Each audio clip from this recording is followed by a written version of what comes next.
Okay, my friends, I'm gonna put this one simple. This is the best brisket you'll ever make. Look how juicy the end product will be. Super, super juicy. Follow me step by step.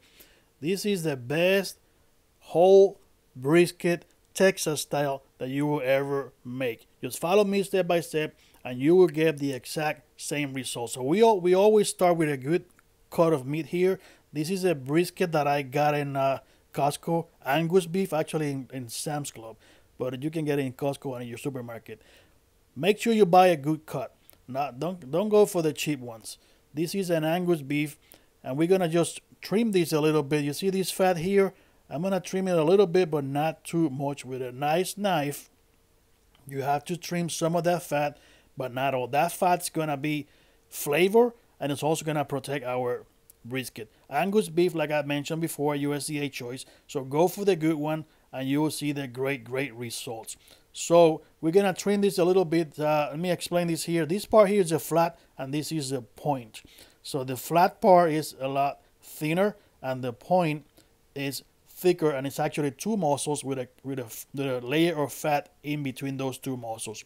So the flat to the left, the point to the right, and the point is the thicker part with two muscles. So with a nice knife, I'm gonna start trimming this fat here. I like to leave only about a 1/4 inch of fat, not a lot, but I don't wanna just trim all the fat here because you need some of that fat. Remember, if you like this video, like it, give it a like, share with your friends and family, subscribe to my channel. I got a lot of viewers, but not a lot of people are subscribing. I do get a lot of views, but you have to subscribe. That way you help me make more videos. So we're gonna continue to trim this fat. Don't go too deep. If you get a few bald spots like that, that's fine. You're not gonna hurt it. But you need some of that fat, or most of that fat actually, to protect the brisket during the cooking process. And also it's gonna add a lot of flavor, and you'll see what I mean at the end. So we continue just to clean this a little bit. This is to taste. Some people like to take a lot of that fat. Listen, I'm telling you, you leave a 1/4 inch of that fat there, and you will never regret it. You'll see at the end how juicy this is gonna look and actually feel and taste. So we just make sure that we trim the excess fat. So for me, I think this is pretty much ready here. So this is not a competition brisket. This is for your house, for your friends and family. So I like to cut here off the flat, the thinner part, this corner here. I like to cut it just like that. Just cut this corner here because this is too thin and it'll end up just burning out. And also it's gonna give us a good guide. So you see this little corner here is too thin. You just use that in something else, but I like to cut it that way. And it's also gonna give you some guide when you're slicing this brisket. And there you have it. I think this is ready for seasoning. So here we go. 50-50 salt and black pepper. Salt and pepper 50-50, half and half. And this is what we call the Texas style brisket. And they use only salt and pepper. I'm using here salt and pepper liberally. Don't be shy here. This is flavor. I'm telling you, it's not going to be salty. It's not going to be too peppery. Nope.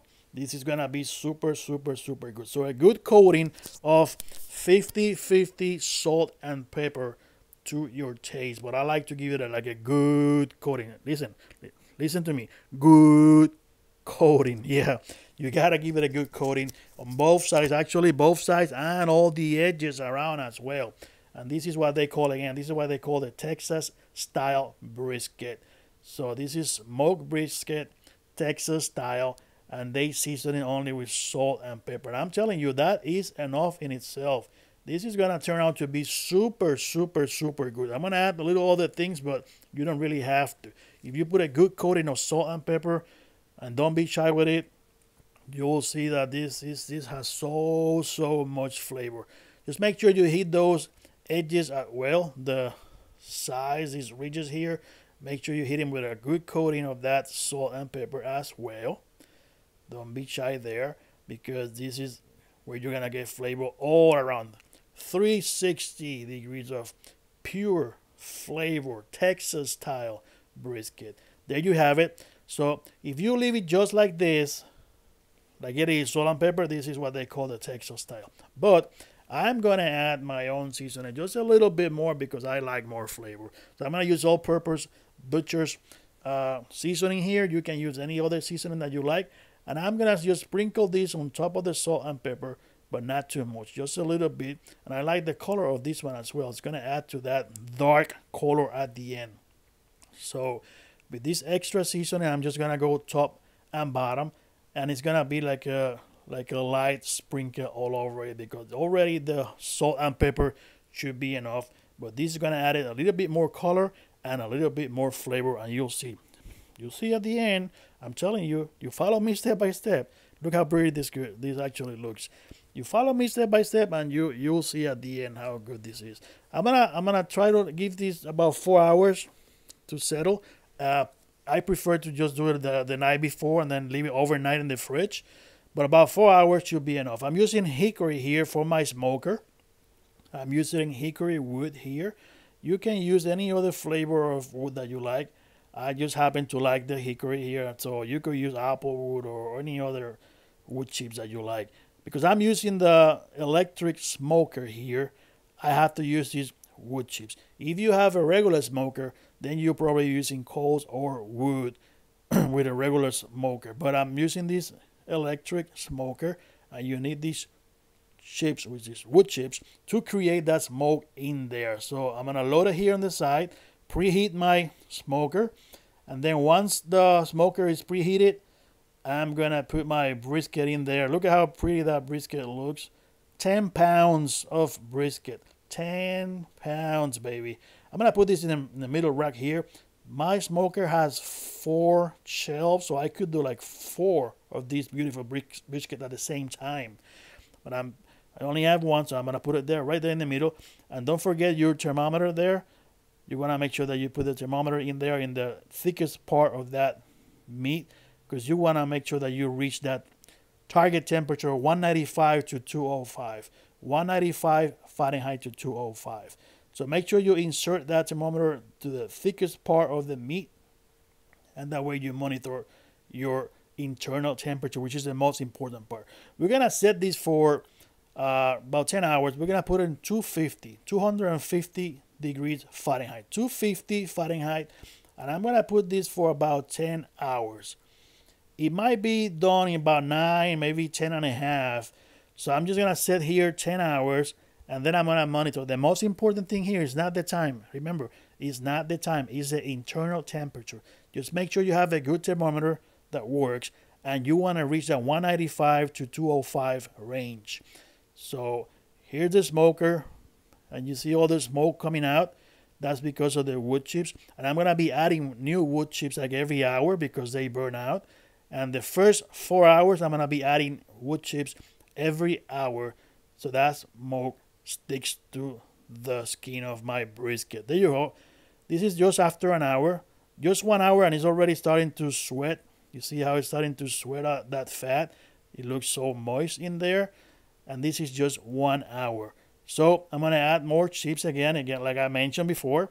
The first 4 hours, I'm gonna add wood chips every hour, and then after 4 hours, we're gonna wrap this brisket, and you'll see how we do it. So every hour, I add more fresh wood chips, and I keep that smoke in there floating and floating and floating, at least for the first 4 hours. So after 4 hours, here we have the brisket. This is how it starts looking. Look at that thing. This looks beautiful. It's smoking all over. That smoke all over your brisket there. So I'm gonna take this out for a minute because I'm gonna wrap this in butcher's paper. You can also use aluminum paper, but I like to use butcher's paper. That's my preference. Listen, I'm telling you, I'll try different ways to do this. And butcher's paper and this seasoning is actually the best. So here we have it. Again, I'm using butcher's paper here.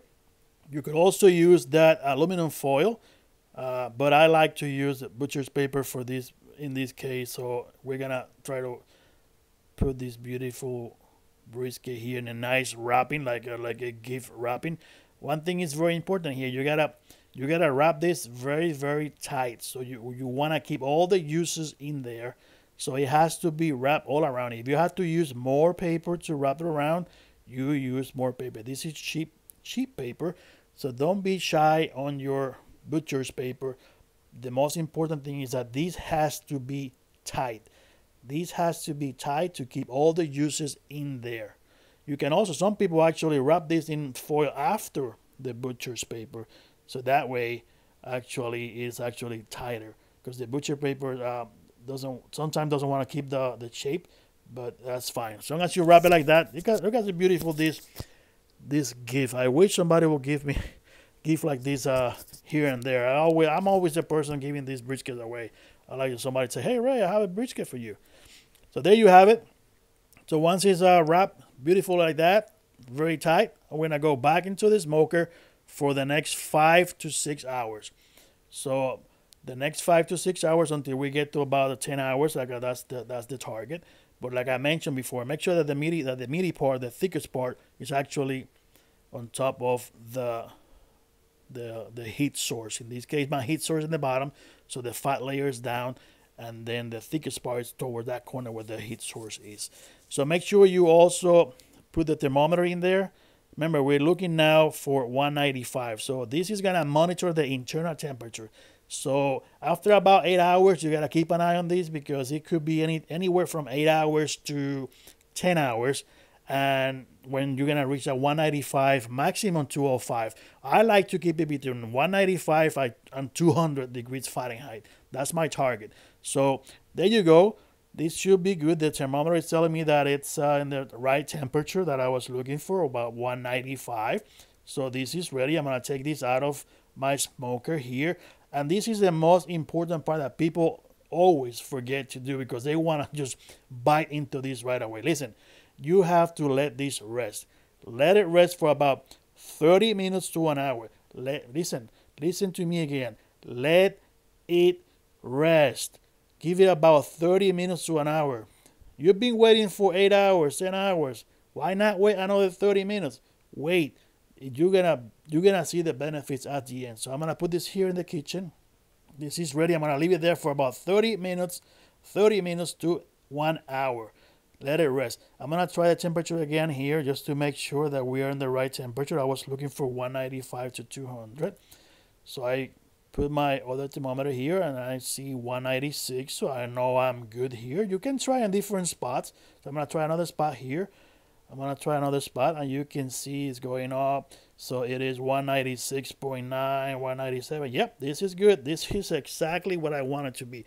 Minimum 195, maximum 200. So I got to 197. You can't beat that one. Look at how beautiful this brisket looks. Look at that bark on the outside. This is an electric smoker, but still you can see that bark. It's so dark and beautiful. Beautiful, beautiful Texas style brisket. Oh, it feels like butter. I mean, I wish you could toast this brisket. I mean, to the toast, it is so soft, and it's like jiggling all around. I know this is in perfect state. You see how it moves around? Oh my goodness.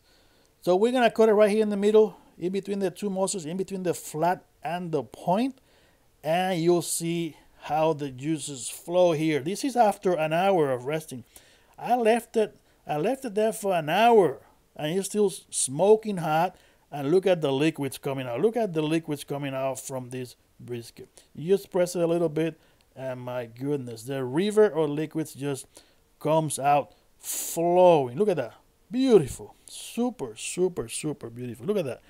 I press it, and it's just like a river of liquids. So this is pure flavor and tenderness. So we're gonna slice this brisket. So using a long knife, they call it the slicer, the meat slicer. I'm gonna use this long knife, and I'm gonna slice this brisket as thin as I can. Okay, you need a good knife and a long one, so actually slices good. You can cut it even thinner. You see how when I press the knife down, all the liquid comes out. That's insane. It is insane. Now you just pull this out. You just pull this apart like this, and it just breaks like nothing. It actually melts in your hands. It's also gonna melt in your mouth as well. Here's how I cut a few slices here. We're gonna taste it now. We're gonna take this Texas style brisket. You how flexible that thing is. See how flexible it is? Oh my god, this is super, super, super tender. And you just pull it apart like that, and it just come right off. Now is the time to taste it. Here we go. Mmm, mmm, mmm, mmm. What can I tell you? This is fantastic. You have to try this one. Okay, here you have it. Texas style brisket. And I'll see you next time. Like the video and subscribe to my channel.